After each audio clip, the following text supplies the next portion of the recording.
welcome to today's lesson on biomolecules. So what are molecules? Molecules consist of two or more atoms that are chemically combined. They can be the same element, such as O2, two oxygen atoms together to form an oxygen molecule, or they can be made up of two or more elements, for example H2O, two hydrogen atoms and one oxygen atom combined to form a water molecule. Carbon bonds. Carbon is essential in all forms of life. It contains 4 valence electrons and can form 4 covalent bonds with other atoms, making the formation of large complex molecules possible. Monomers and polymers. Monomers are the building blocks of polymers. Polymers are long chains of monomers that have bonded in a process called polymerization. So what are biomolecules? We're going to be talking about carbohydrates, proteins, and lipids. Carbohydrates are sugars and starches that store and provide energy. They can also be important in the structure and function of the human body, plants, and animals. Types of carbohydrates include glucose, starch, cellulose, glycogen, fructose, and lactose. Carbohydrates are made up from carbon, hydrogen, and oxygen in the ratio of CH2O. What does this look like? Monomer, a glucose molecule made up from carbon, hydrogen, and oxygen atoms. A polymer, a glycogen molecule bound to multiple other glucose molecules in a long chain. The sugars link themselves together via a glycosidic bond.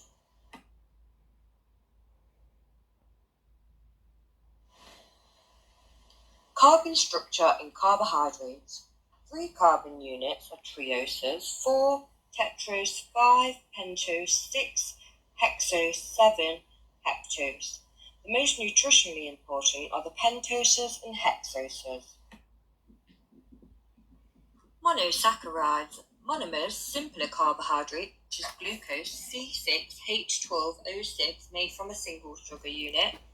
Disaccharides, for example table sugar, sucrose, C12H22O11, made up of 2 or more sugar units.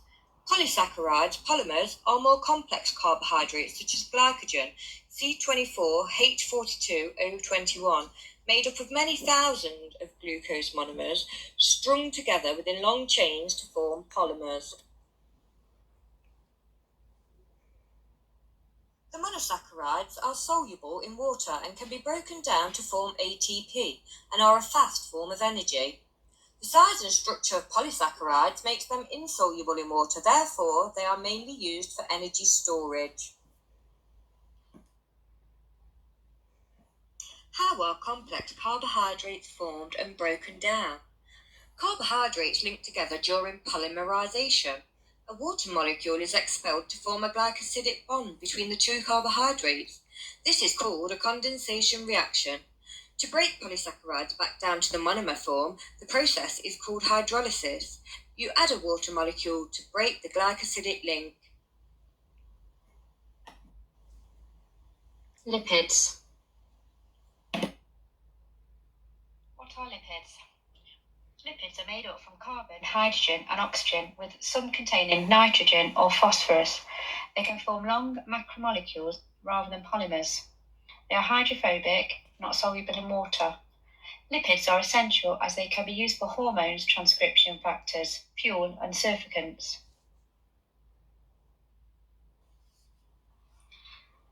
Types of lipids. There are 3 main types: triglycerides, fats and oils, phospholipids. This is important in structure and function of the cell membrane. Waxes and steroids, usually structural such as cholesterol. Formation of triglycerides. Triglycerides are made up of 3 fatty acids attached to a glycerol backbone. These connect by 3 condensation reactions which form an ester bond between each fatty acid and the glycerol. The length of the carbon tail determines which fatty acid it will be. Ester bonds are formed between glycerol and 3 fatty acid chains to form the triglyceride. Breakdown of triglycerides. The process of breakdown occurs during a hydrolysis reaction using 3 molecules of water to break the ester bonds, therefore breaking it back down into 3 fatty acids and 1 glycerol. Fatty acids. Monounsaturated, which is liquid at room temperature and it contains 1 double carbon bond. We have saturated fats, solid at room temperature contains a single carbon bond.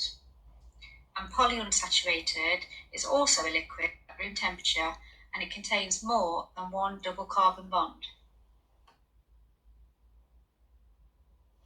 Cholesterol is a type of lipid, a waxy substance that helps the body make cell membranes and many hormones and vitamin D.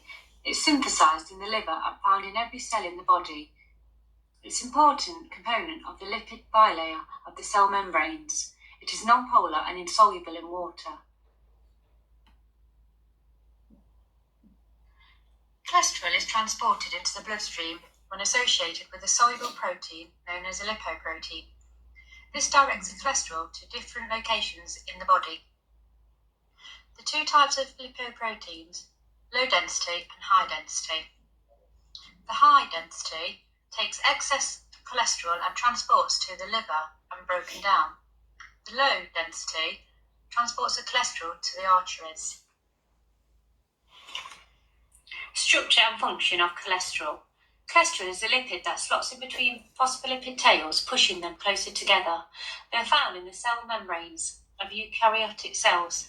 Cholesterol makes the membrane less fluid at warmer temperature and more fluid at cooler temperatures. Membranes are less permeable to very small water-soluble molecules. Cholesterol is there to keep the shape and fluidity normal inside the plasma membrane. Glycerophospholipids are the central component of the cell membranes and gives the membrane the bilayer providing stability, fluidity and permeability. Complex structures consisting of molecules of glycerol attached to 2 fatty acids, phosphate and molecule. These are amphiphilic, cylindrical shape, non-polar tails with fatty acid chains, polar heads and ester bonds with phosphate. Proteins. Molecular function of proteins. To defend our bodies against viruses, provide enzymes which alpha amylase, such as carbohydrates. The structure of the protein changes depending on the R chain and what the body needs at the time. Communication tells the body what is needed. Storage, it stores ferritin for iron, also stores energy for when the body is in starvation mode. Transport aids in transport of nutrients and other substances. It is an active transport pump for what the body needs, such as calcium. Proteins are formed with amino group and a carboxyl group bonded together. Hydrogen and nitrogen make up an amino group. Carbon, oxygen and hydrogen make the carboxyl group. Then the R side chain determines each amino acid from the other. Proteins are polypeptides of amino acids. A chain of amino acids bonded together forms a polypeptide. There are 4 structures of proteins. Our body cannot make all the amino acids needed to make up different proteins. Our body relies on our diet to supply the correct essential amino acids we need to build up protein in the body. There are 20 different types of amino acids. Amino acids can be either hydrophobic or hydrophilic. Some amino acid side chains can act as acids or bases. Hydrophilic means that the amino acids love water, and hydrophobic means that the amino acids hate water. Primary protein structure. Primary structure of protein. Amino acids bonded through a peptide bond in the long chain. Secondary protein structure. Secondary protein structures come in 2 different variations, the alpha helix structure and the beta structure. They form in this way through hydrogen bonds. Tertiary protein structure. This is the 3D arrangement of all atoms that consist of a protein molecule. This image shows the alpha helix and the picture sheet in 3D form for the tertiary structure. The tertiary protein structure has disulfide bonds. Quaternary protein structure. This is the structure of many proteins, oligomers, all consisting of more than one polypeptide chain coming together. Salt bridges, hydrogen bond, van der Waals forces, and disulfide bonds. Digestion of proteins. Proteins are digested in the body by food. The protein is then broken down by enzymes, turning the protein into amino acids using hydrolysis. Amino acids are then transported around the body by blood. In the bloodstream, condensation reactions happen to build amino acids into proteins needed by the body. Proteins are formed in a condensation reaction when an amino acid molecule joins together and water molecule is removed. How a protein is broken down. Proteins are broken down by hydrolysis, the opposite of a condensation reaction. Water molecules break down the peptide links between the protein molecules, which then leaves the amino acid molecules separate. Enzymes. Enzymes are quaternary protein structures. Enzymes are 3D structures. They are biological catalysts that increase the rate of a chemical reaction by reducing the amount of activation energy needed to produce a chemical reaction. Complex life would not be possible without enzymes. What is activation energy? Activation energy is the minimum amount of energy required to produce chemical reactions in atoms and molecules. All reactions involve bond breaking or forming. The size of the activation energy determines the rate the reaction will occur. The substrates must absorb enough energy from their environment to enable reactions to start. So, how do enzymes work? Enzymes contain an active site. A substrate attaches to the site, forming an enzyme-substrate complex. The final product is then formed and leaves the enzyme. Enzyme names usually end in "ase", such as lactase enzymes can be used to break lactose down so the body can use it for the intended purpose.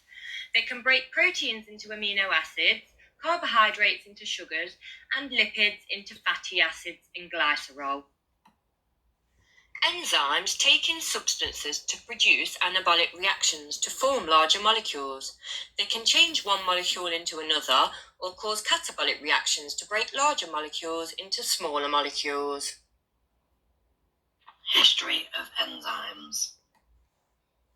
Fischer, 1894, versus Kochland, 1958.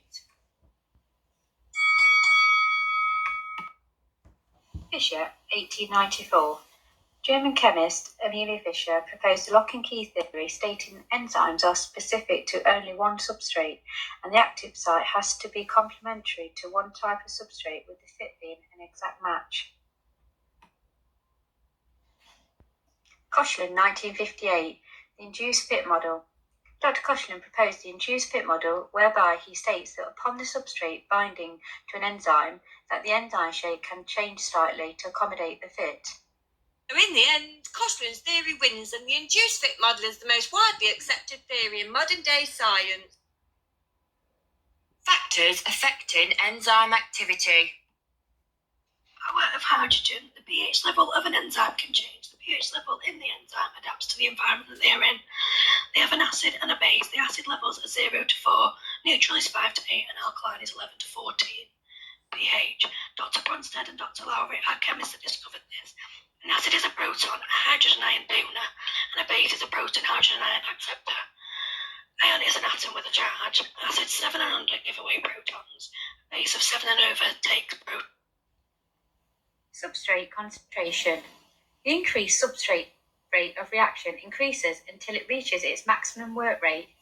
In low concentration, many active sites are not occupied. The more substrate molecules, the more active sites in contact with the substrate equals increased reaction.